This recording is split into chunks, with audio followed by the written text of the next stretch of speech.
Hello అండి, welcome to Winnie చేతి వంట. ఈరోజు వీడియోలో ఒక హెల్దీ లడ్డు రెసిపీని చేసి చూపిస్తాను. మీరు కూడా ఇంట్లో తప్పకుండా ట్రై చేయండి. చాలా హెల్దీ లడ్డు అండి.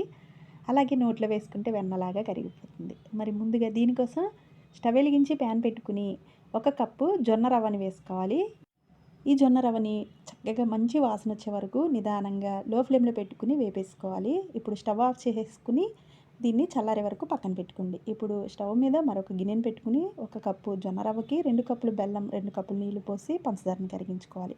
ఇప్పుడు పూర్తిగా చల్లారిన జొన్న రవ్వని 2 యాలకులు వేసి మిక్సీ పట్టుకోండి.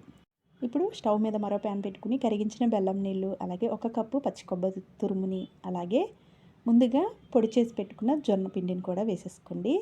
పిండి అనేది మెత్తగా మిక్సీ పట్టుకోవాలి. ఇప్పుడు ఇలా కలుపుకుంటూ దగ్గర పడే వరకు ఈ విధంగా ఉడికించేసుకున్న తర్వాత 2 టేబుల్ స్పూన్ల వరకు నెయ్యి వేసి మరికొద్దిసేపు ఈ విధంగా నెయ్యి మొత్తం పీల్చేసుకునే వరకు ఇలా ఉడికించేసుకోండి.